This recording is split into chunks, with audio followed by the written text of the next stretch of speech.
It was with a mix of excitement and a handful of apprehension that he carefully swung his leg over the seat of the 650. 75 was racing closer, and he was about to embark on a crazy trip with his daughter. Or should we say, a trip with his crazy daughter?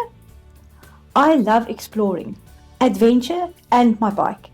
Dad's double knee replacement was only a few months away, but I longed for him to understand why I take the bike and tent and lose myself for a while. Why it has to be the bike. Being kindred spirits and the brave soul that he was, he agreed. I had to sell my bike to buy the lowered model I'd been waiting for, but Dad decided to forward me the money to keep the bike a little longer, just so we could go on this one single trip before selling it. His first ever time on such a big bike for such a long ride. I was just hoping his teeth wouldn't rattle out, his osteoporosis back would hold, and the knees wouldn't give in before we got home. We got on the road by 7:30 the first morning. Less than 30 minutes in, Dad suggested breakfast.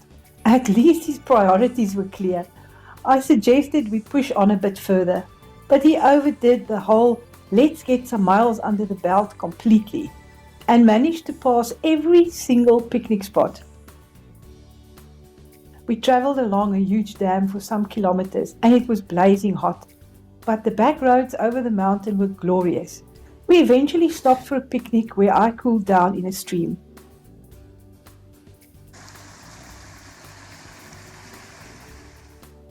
We skirted along the Swartberg Mountains and arrived dog-tired in Oudtshoorn for the night. Dad passed out before we finished with the braai. Day 2.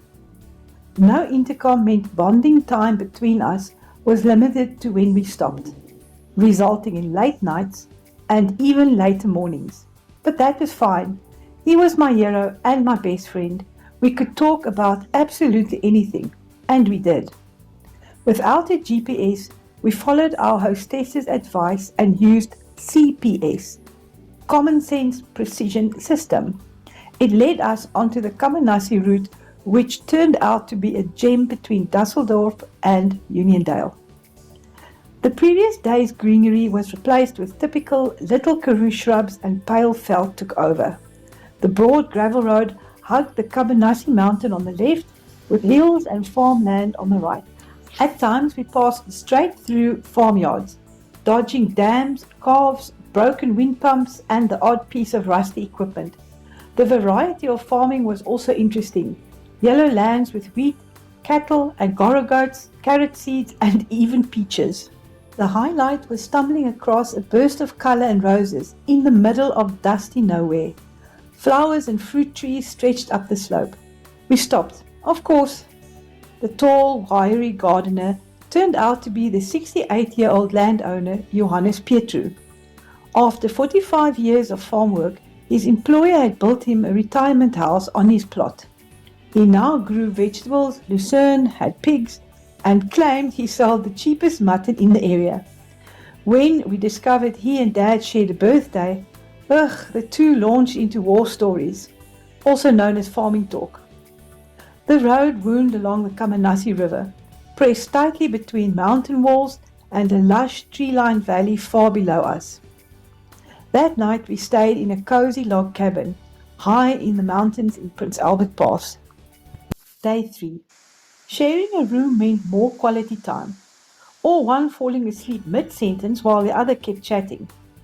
Naturally, our early departure turned into half an hour of 5-minute snoozes, so that we could finish conversations and then start new ones. Rain was forecast by 11, so we wanted to clear the pass before then. Prince Alfred's Pass was criminally underrated. Fynbos, forests, spectacular valleys, rock formations, sheer cliffs, and more low-water bridges than you can count. Stopping at the picnic spot, eyeing the ominous dark clouds rumbling closer, I asked if Dad wanted to push through or stop for coffee. Boeretroos won. Of course. Keep in mind, the two conditions he had for this trip was he did not want to get cold and no wet roads. The very reason we'd postponed twice. So there we sat, with Dad rigging foil to protect the flames of the gas stove, boiling water in a can-free tin, sipping coffee from plastic containers, happily dunking homemade rugs and pretending the drizzle wasn't getting heavier. With serious trepidation, I packed up. The drizzle had turned into proper rain, and I feared Dad would have trouble with the wet roads in the pass. But nope, he handled it like a champ. The rain came and went in different degrees of severeness. It had stopped raining by the time we reached the turnoff for the 28-kilometer detour, so we turned in.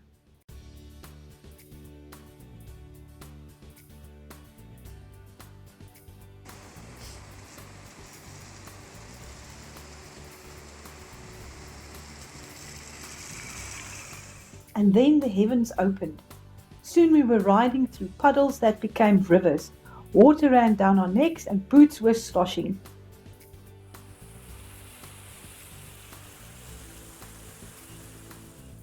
When I asked if he was okay, his huge grin said it all. He loved it. Me, I'm riding a beautiful road on my bike with my dad alongside me. How much better can it get? Best part is once you're drenched, you eventually stop caring. You give in to the puddles, loving the sting of raindrops on your face and realizing freedom tastes like mud and only comes on a bike. Day 4.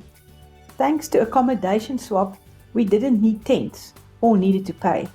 And thanks to a hotel mix-up, we scored 2 rooms and 2 breakfasts. Naturally, this indulgence led to, yet another late start.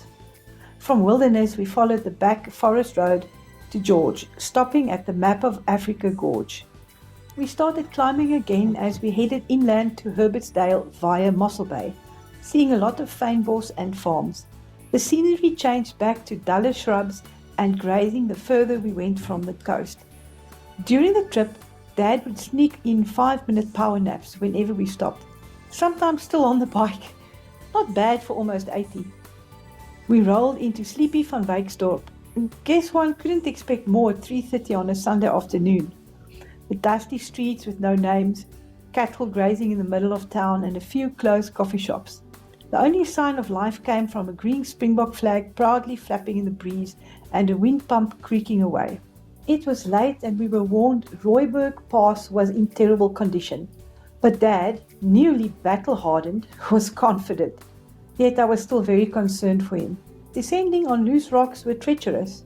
The first half was freshly graded. Oh, bliss! Beautiful fynbos, winding roads and mountains upon mountains as far as the eye could see. But then, typical government, only half the job done. The second half was boulders, rocks and loose stone. Tricky, technical and nerve-wracking. I worried, but Dad tackled it in style. As dark descended, per usual, we collapsed at our stop, exhausted but happy. Our last day was on the back roads between mountains and farms with more chats whenever we stopped. Both of us were dreading the end. We got home safely. All of Dad's parts still in one piece. His very first words after removing his helmet. Maybe I should hold on to this bike just a little longer.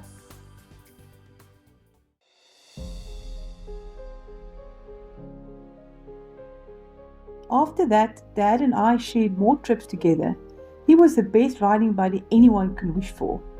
We went up the west coast to visit family.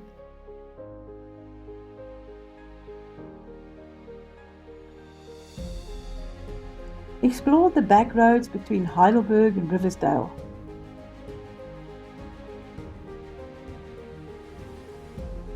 We went to the Cederberg.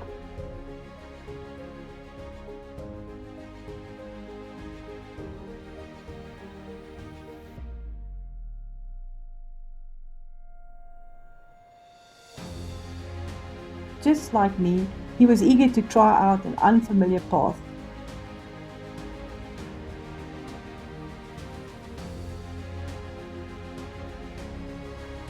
I warned him about the thick sand, and just like me, he didn't listen. But true to himself, he managed.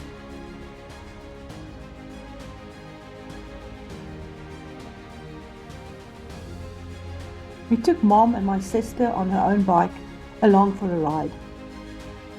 We rode up a mountain to a nearby dam and he posed for pictures. We've survived the powder milk lid coming off and the flask breaking, all at the same time in the top box.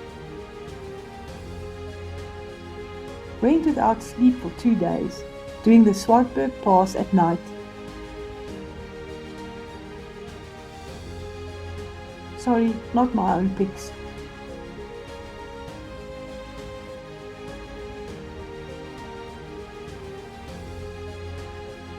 Traversed Gouda Pass, Burgers Pass, Beinskloof, and many more passes, which we love to do. Enjoyed the canola fields. We crossed rivers, many of them, which he loved to do with a splash.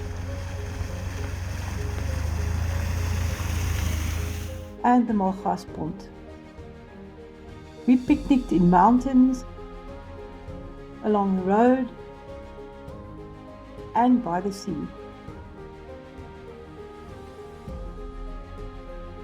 Once I moved to the GS 1200, he loved riding it. He even fell, and then Dad became ill. We didn't know if our still ride trip would be our last, and so it was.